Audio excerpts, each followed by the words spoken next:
Hello. Garamid tayo man ti bilo-bilo. What do you call that? Bilo-bilo. Yeah. Ganito po yan. Gagawa pa tayo ng, ang gagawin kong bilo-bilo ay ito. Itong glutinous rice na, this is 1 kilo. Yeah, hindi ako makita. 1 kilo. We are going to make a dough out of cold water, 1.5 cup of cold water. Ayan. Gumamit din ako ng rice scoop to mix the dough. Ito na yung ginawa kong dough. Ayan na. Ganyan siya kaano para madaling magawa. Then, after na nagawa na natin yung dough, gagawa na tayo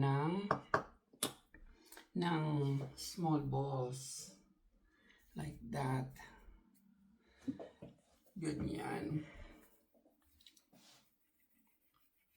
Ganyan siya. Ayan. Diba? Ganyan. Then, put them so it's easier for you to make a small balls. Ayan.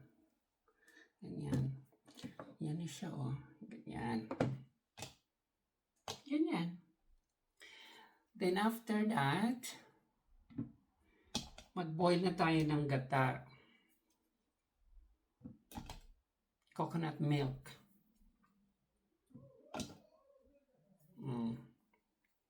Ganyan. Ganyan siya. Itutuloy ko.